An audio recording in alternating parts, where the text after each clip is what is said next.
Chapter 4 Knowledge and Being. In the previous chapters, the mechanical nature of man and the low level of consciousness on which he lives were discussed. In this chapter, a very important principle in G's system of knowledge will be enunciated, namely, the principle that man's development must proceed simultaneously along the two parallel lines of knowledge and being. Ouspensky began his talk on this subject by saying that everybody recognized the importance of an increase of knowledge, but few people ever stopped to consider the equally pressing need for an increase of being. They did not even understand what was meant by the word being. So something must be said on the subject first. For most people, the word being meant only existence, but it was possible to exist in many different ways and on many different levels. There was, for example, a great difference between the being of a stone and that of a plant, and again between the being of a plant and that of a man. What was not understood was the fact that there could exist an equally great distance between the being of one man and that of another man. Even fewer people realized that a man's knowledge depended on his being. Here in the West, it was taken for granted that provided a man had a good brain and was sufficiently industrious, he could acquire any knowledge he liked, and also that he would understand whatever he had studied.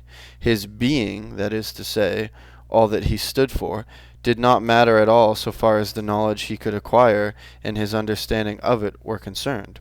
He could become a very great philosopher or scientist, make important discoveries, and at the same time remain as he was, a mean, vain, and pretentious petty egoist, more deeply asleep even than his fellow men. This was how the West looked upon the subject of being and knowledge, but the people of Eastern culture knew better than this. In the East, a man went into training for the reception of truth, just as an athlete went into training for a race.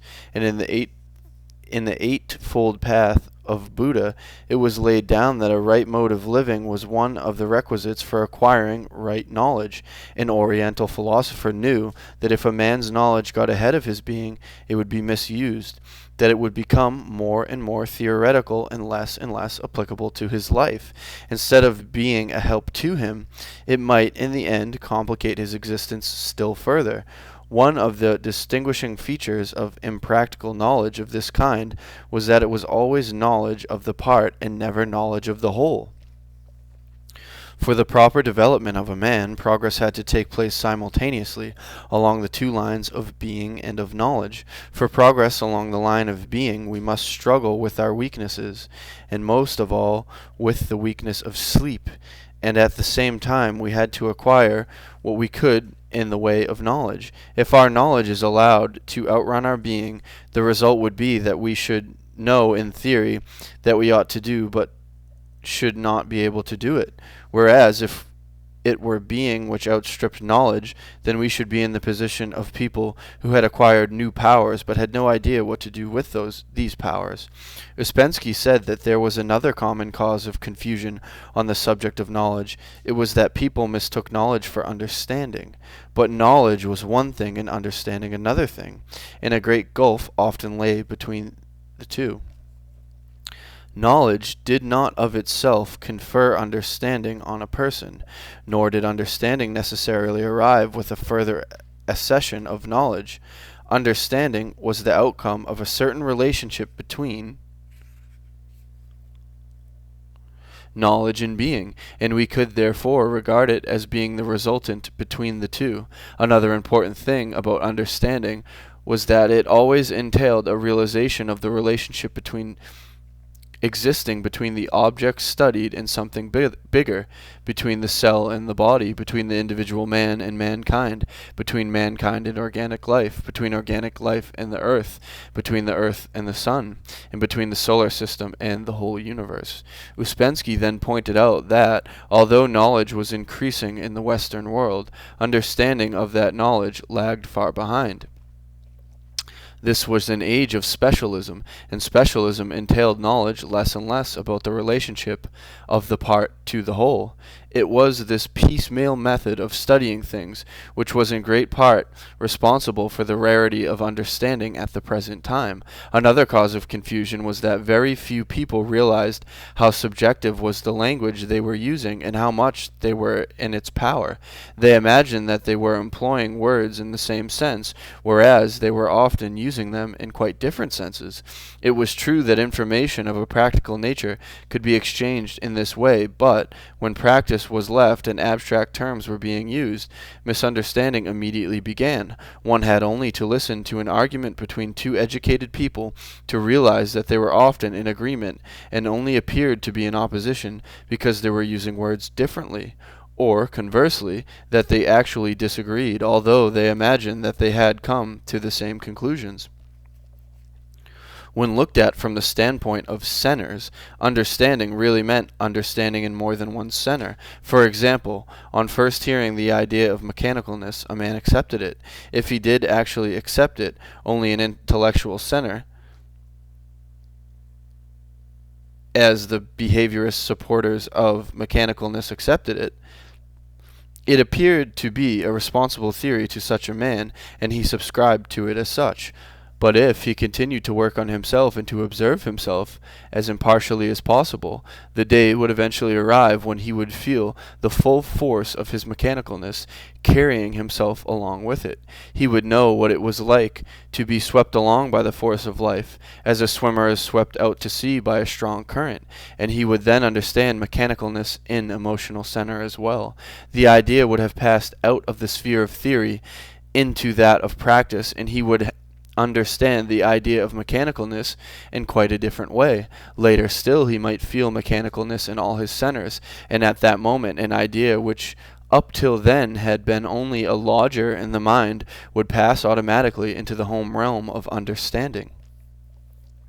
There are two lines, therefore, along which we have to work, continued Ouspensky, the line of knowledge and the line of being, and as I have already told you, the chief obstacle to progress along the latter line is the obstacle of sleep. Our chief efforts must therefore be directed to struggling with sleep. Here he reminded us of what we had previously said about the nature of this sleep, that it resembled the coma induced by narcotics or by hypnotic suggestion rather than a natural sleep. Consequently, it would be useful for us to start work on the line of being with a very careful study of the various causes which kept us asleep. If we did this, we should find a most important cause to be the wrong work of centers. This could take many different forms, but the commonest of all our errors was our tendency to identify ourselves with everything around us. By the words identify and identification was meant that a man lost all sense of himself and of his existence in a single thought, feeling, or movement, forgetting all other thoughts, feelings, or movements. He flowed, as it were, into whatever happened to have captured his attention at that particular moment, so that he entirely ceased to be aware of himself and to exist as a person. The level of his consciousness sank even lower than its usual level at such times, and his field of awareness became so small that it had room for only a single idea, perception, or emotion. Ouspensky impressed on us the fact that identifying was a formidable and an extremely subtle enemy.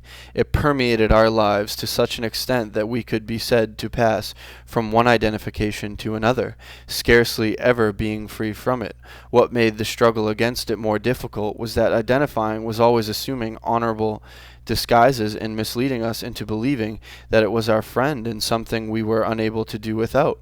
For example, most people thought it right and proper that an artist should lose himself entirely in his painting and should become oblivious of everything else. So also did they respect Isaac Newton for the state of his identification into which he fell when, whilst studying the laws of motion, he placed his watch instead of the egg of his wife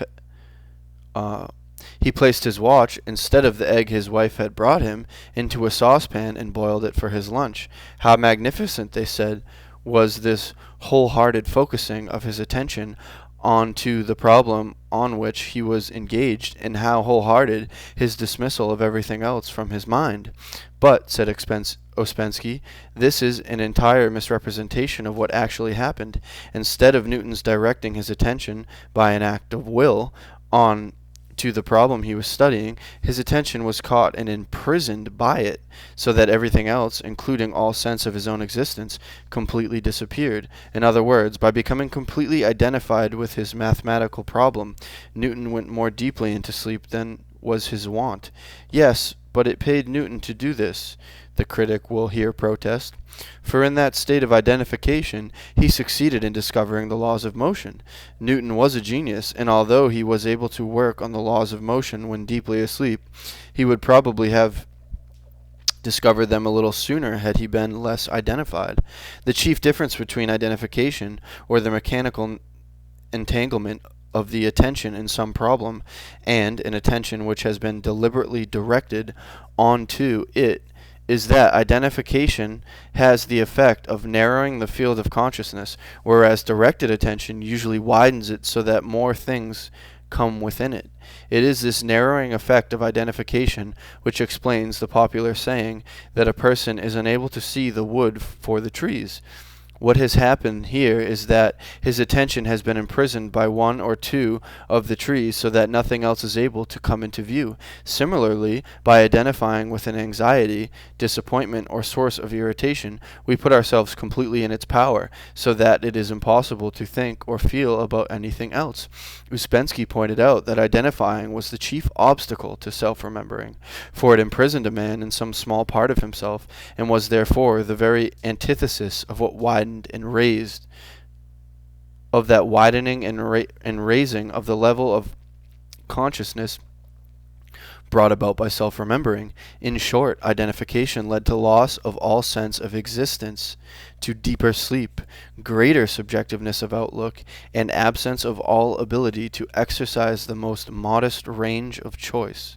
Ouspensky repeated that all day long we were passing from one form of identification to another form of it, and that nothing was so trifling that we were unable to become identified with it.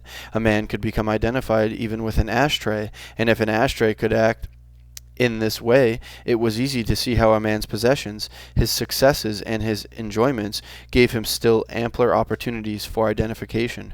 What was more difficult to understand was how a man could be equally well lost in his miseries and misfortunes, and yet such was the case. Ouspensky said that she had often commented on a man's partiality for his own and for other people's griefs, and had remarked that the last thing that a man was willing to give up was his suffering. He would agree on certain occasions to renounce his pleasures, but he was so constituted that he clung with the greatest possessiveness and tenacity to his sufferings. It was obvious that anyone who had a desire to develop would have to sacrifice his grievances and his sufferings for an identification with negative emotions. For an identification with negative emotions entailed an enormous wastage of nervous energy, a wastage which it was imperative that we should save. Ouspensky said that identification with negative emotions played such havoc with our lives that it would be useful to us to make a list of the particular unpleasant emotions to which we were especially partial. Everybody, he said, had his own particular favorites in the way of negative emotions, and we had to become better acquainted with them.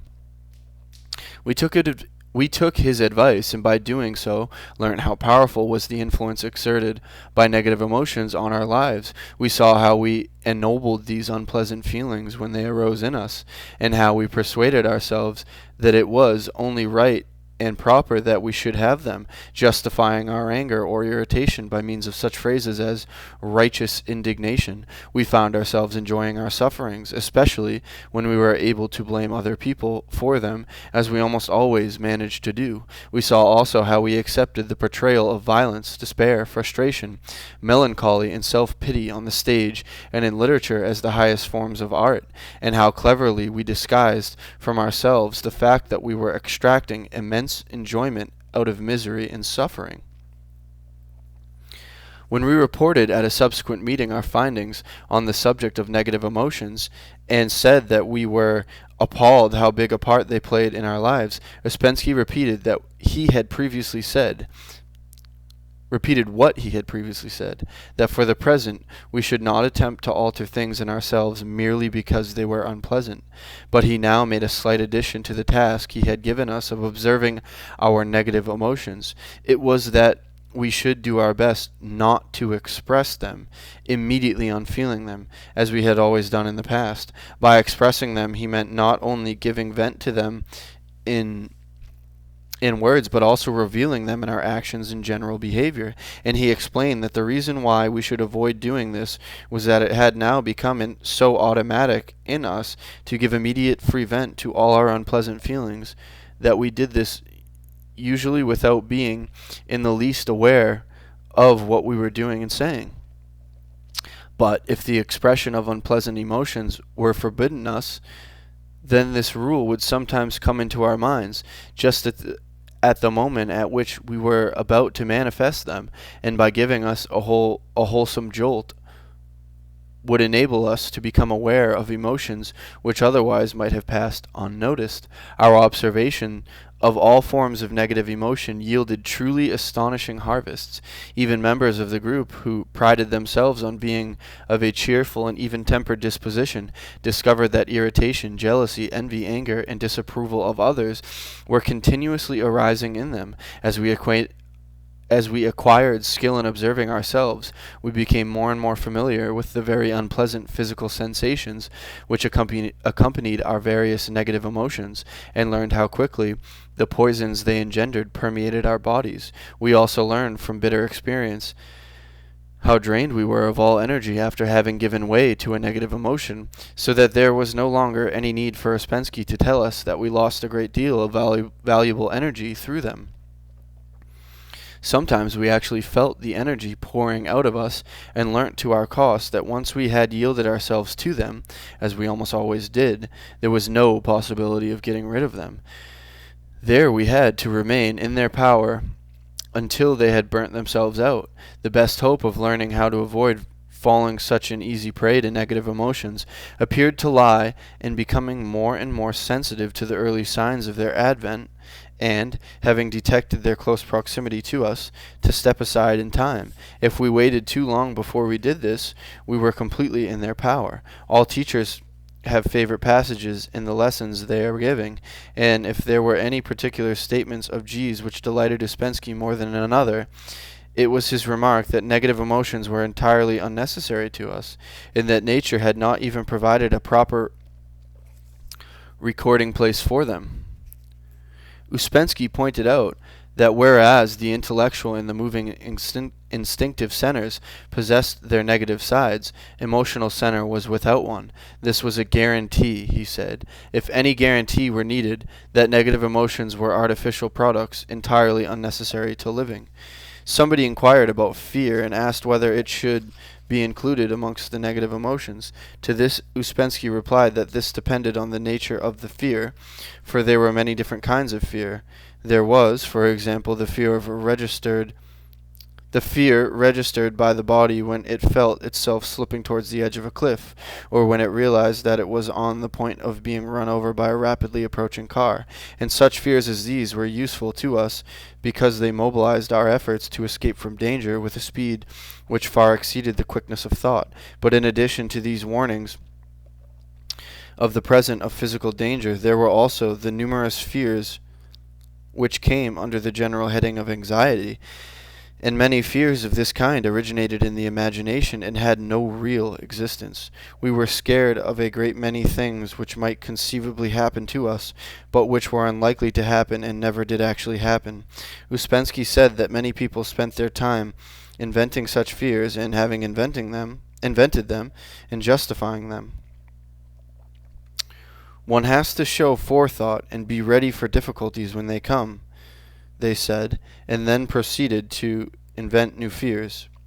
Imaginary fear of this kind had to be included amongst the negative emotions, and if we were ever to get rid of them, the first thing to do was to see them much more clearly, and the second to cease justifying them. This, of course, applied to all our negative emotions, that we had to realize that it was we who were responsible for them, and that we must not immediately put the blame for them on other people. Another person might have acted as the exciting cause of a negative emotion, but the unpleasant manifestation itself was our own and not his.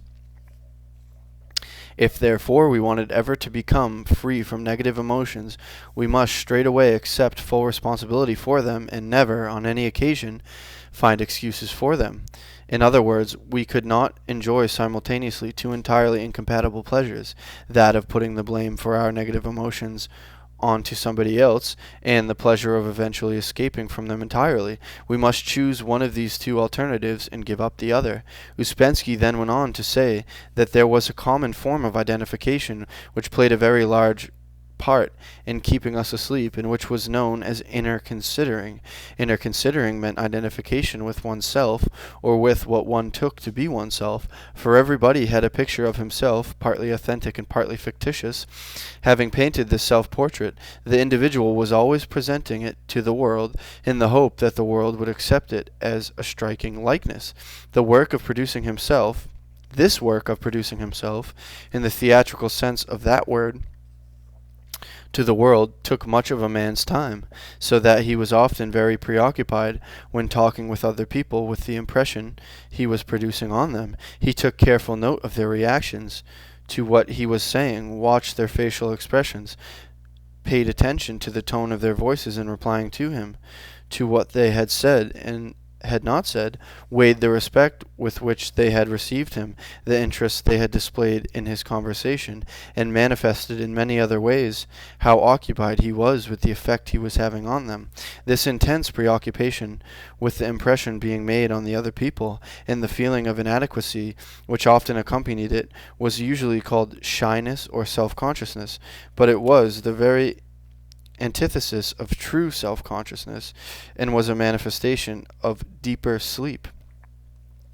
Identification with the self of everyday life, or what Western psychologists call the ego, may take many different forms. Freud declares that the ego is first and foremost a body ego, and it is quite true that much inner considering is evoked by a person's notions about his body and its actual or supposed peculiarities, strengths, and weaknesses. Many examples of oversensitivity on the part of a highly intelligent and otherwise sensitive person about his physical oddities can be found in autobiographies. Tolstoy writes in his Memoirs of Childhood that he was particularly sensitive about his appearance when a young man and was of the opinion that no human being with such a large nose, such thick lips, and such small gray eyes as his could ever hope to attain happiness on this earth. Even when someone makes jokes about his own personal peculiarities and appears not to be in the least concerned with them, his light-heartedness and laughter may be a screen behind which he is hiding sorely wounded feelings. The late H.G. Wells was an example of this, for he wrote in his autobiography, "In the secret places of my heart I wanted a beautiful body, and all the derision and humor with which I treated my personal appearance in my talking and writing to my friends, my caricature of my leanness and my unkempt shabbiness did not affect the profundity of that unconfessed mortification." Identification with the ego may spread far beyond the confines of the physical body, so that a man may be oversensitive about 100 real or supposed deficiencies or weaknesses in his character and his personal history.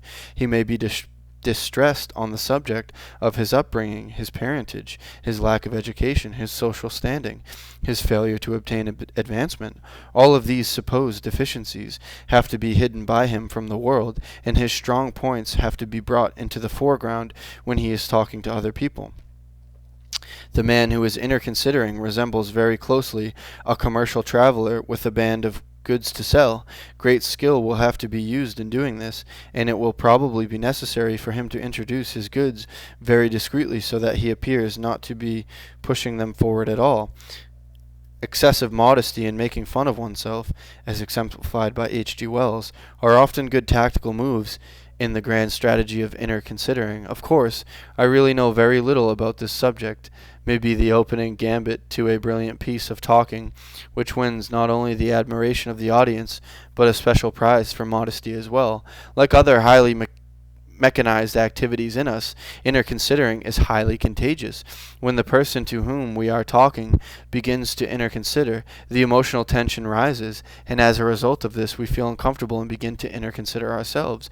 We feel that something has gone amiss with both the conversation and our relationship with the other person, and that it is up to us to put things right. Perhaps we were rather tactless in our handling of the other person a little earlier on, and, as a result of this, he is now offended with us. We decide that we must tread more carefully, and the consequences of our efforts to undergo the mischief may well be that the inner considering grows worse.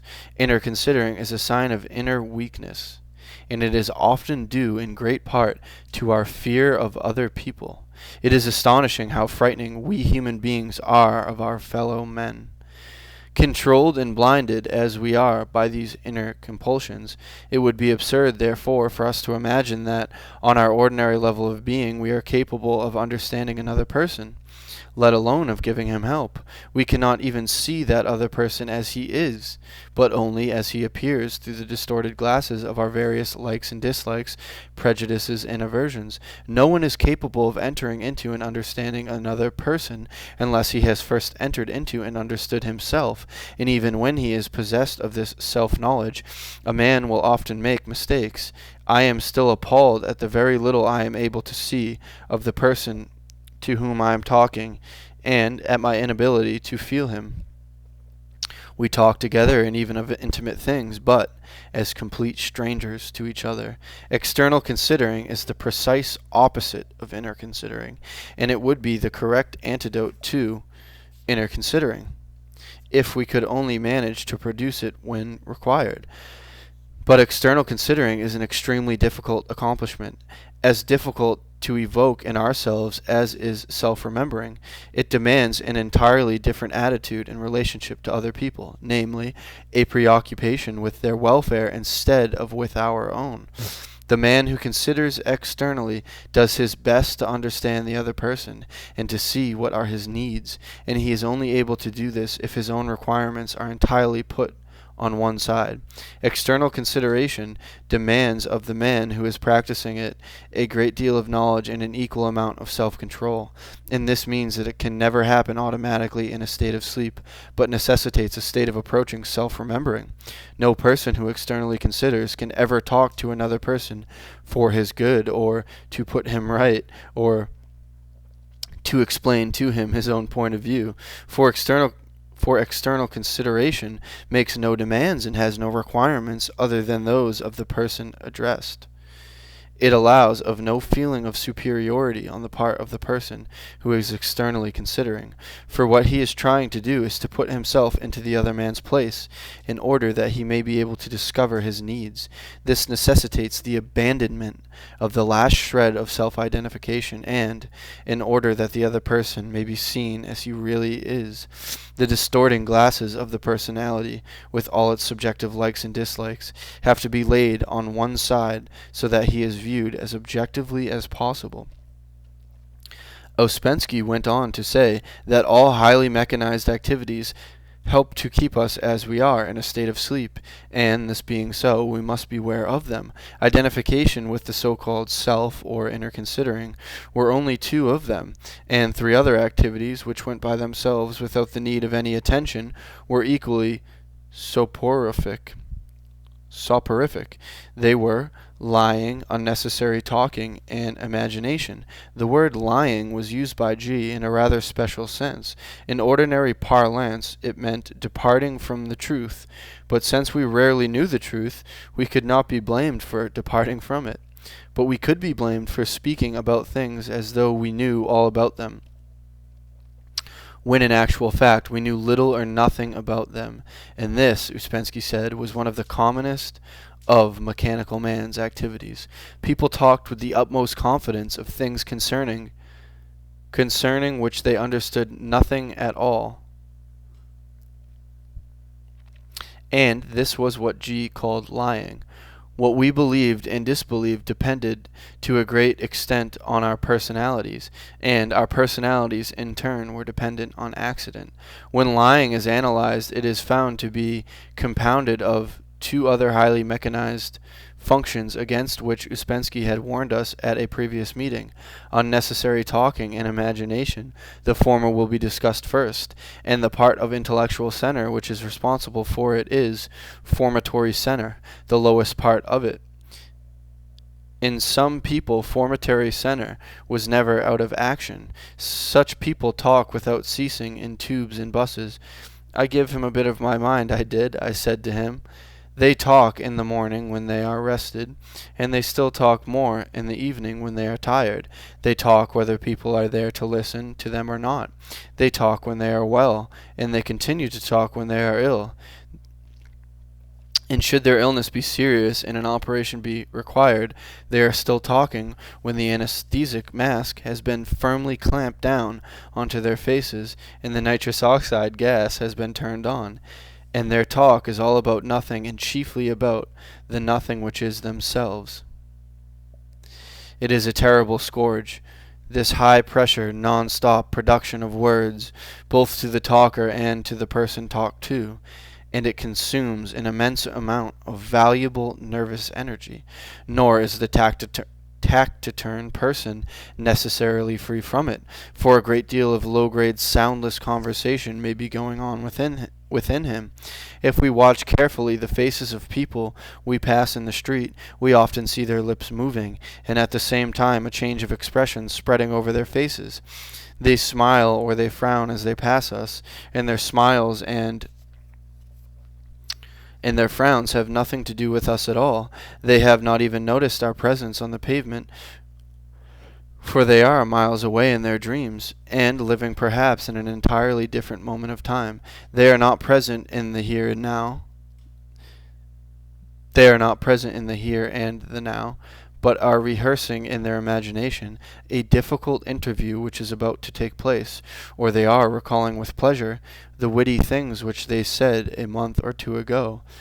In half an hour or so, these same people will be talking out loud with their friends, but in the meantime they are caught up on the wings of fantasy and are conversing silently with themselves. Whenever Ouspensky advised us, as he frequently did, to keep a tight rein on our imaginations, the artists in the group were outraged, for they believed him to be maligning the fount of all their artistic inspirations. Was not the imagination responsible for everything they did, whether it was the painting of a picture, the writing of a poem, or the composition of music? Time after time, Ouspensky was compelled to explain to them that the creative imagination of the artist, the faculty by which he visualized and held in his mind the thing which he was about to create, was a very different activity from mind-wandering.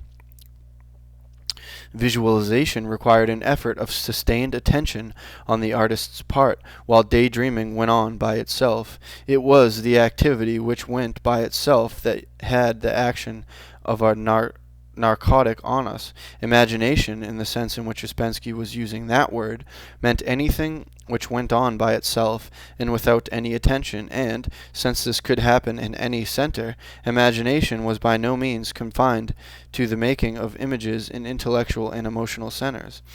If somebody had asked us during those many years of attending Ouspensky's meetings what we were engaged in, and we had been allowed to answer this question truthfully and tersely, we could have given no better summing up of our endeavors than to have stated that we were occupied in the training of our powers of attention. The capacity to direct the attention was obviously of prime importance to our work, and it entered into almost everything we were trying to do. It was through lack of attention that our efforts to self-remember were so often unsuccessful, and it was for the same reason that our attempts to carry out the extremely complicated movements brought back by G from his travels were continuously going wrong. Arrangements had now been made for us to be taught these special exercises, and for me they proved particularly valuable. Previously, I had always prided myself on my powers of attention, but by becoming a member of these movement classes at Virginia Water, I soon discovered how limited my powers of attention actually were. The movements acted as a very sensitive apparatus which recorded the wanderings of my attention in the same way that the smoked cylinders used in a physiological laboratory recorded such activities as the beating of the heart, the movements of respiration, and the rise and fall of the blood pressure. One or two moments of mind wandering and all coordinated movements collapsed, so that there was displayed to anybody who cared to see it the limited nature of my powers of attention. It was a humiliating but at the same time a very profitable experience. But the movements and sacred dances brought back by G from the East had a much wider function than that of revealing to the performer his lack of attention. At a public demonstration of these dances in the United States, G explained to the audience that sacred dances and gymnastics had for many centuries played an important role in the religious ceremonies of temples in Turkestan, Tibet, Afghanistan, Kafiristan, and Chitral. They were amongst the most important of the subjects taught in Eastern esoteric schools, and were used there for two main purposes. The first was to express by means of them a certain form of knowledge, and the second was to induce in the performers a harmonious state of being. Gurdjieff ended his talk by saying that in ancient times a man who had devoted himself to some special study might express that he had learnt in dances, just as a researcher of today would publish his results in a treatise. Thus, the ancient sacred dance is not only the medium of an aesthetic experience, but also a book containing a definite piece of knowledge. At a later meeting, Ouspensky redrew the diagram of the centers on the board. At this time, for the purpose of showing us the important role played by attention in all of our work, he said that each of the centers could be subdivided into several parts. The first division was into positive and negative sides, and the second was the further subdivision of these positive and negative halves into moving, emotional, and intellectual segments. He said that the dividing up of the centers in this way was best illustrated by a consideration of intellectual center. First came the division of intellectual center into positive and negative halves. Both affirmation and negation were necessary in thinking, but in some people one of these two sides was too active. There were people who had a tendency to say no to everything, and there were others who were more inclined to say yes. There were also strange mixtures of affirmation and negation in our conduct. In certain cases, negative thinking was associated with positive feeling, and in other cases, positive thinking was associated with negative feeling. An excellent example of these mixtures of affirmation and negation was to be found in Christ's parable of the two sons. A certain man had two sons, and he came to the first and said, "Son, go to work today in my vineyard." He answered and said, "I will not." But afterwards he repented and went. And he came to the second and said likewise. And he answered and said, "I go, sir, and went not whither of them twain did the will." And he answered and said, "I go, sir, and went not. Whither of them twain did the will of his father." This is from Matthew chapter 11, verses 28 through 31. Ouspensky explained that it was the second subdivision of the two halves of centers into moving, emotional, and intellectual, which was closely related to the subject of attention.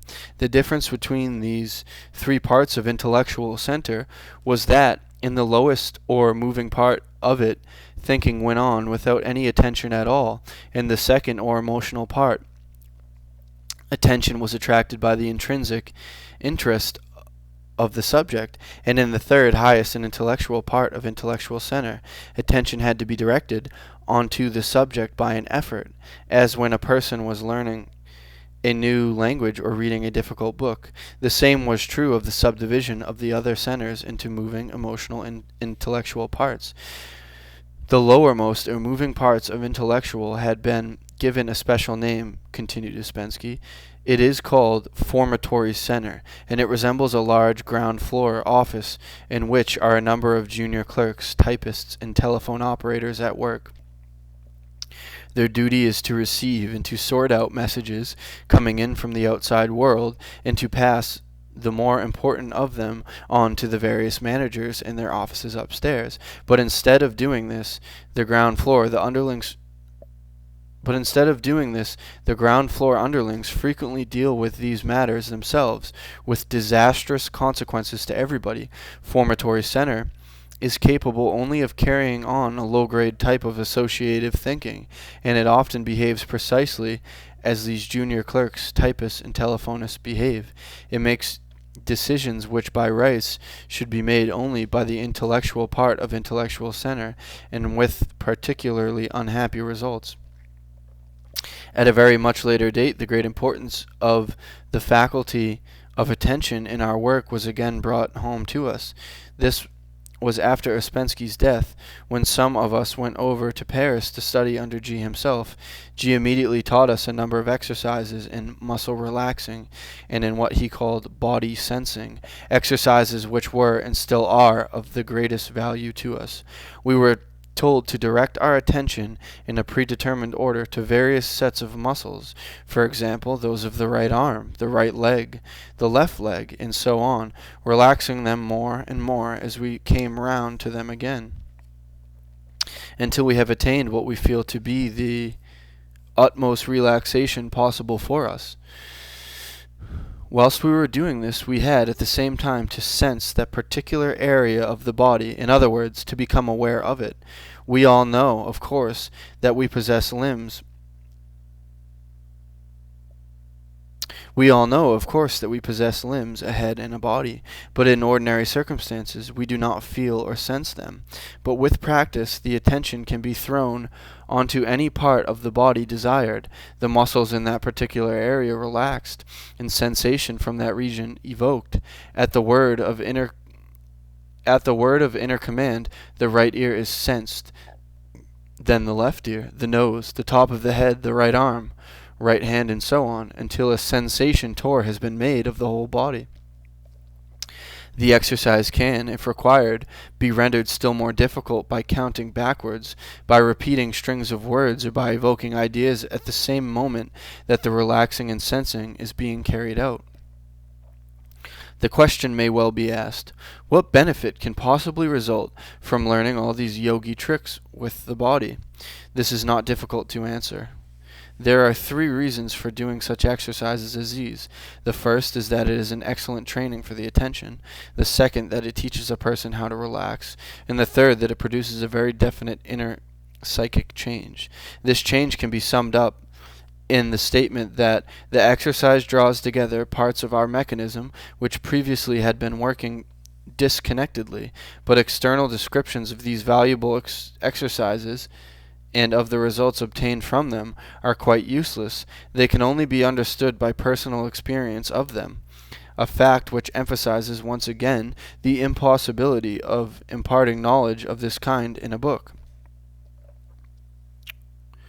All special exercises of this kind have to be taught by word of mouth, and, so far as I know, they have never been committed to writing. It is for this reason that my description of them has deliberately been left incomplete.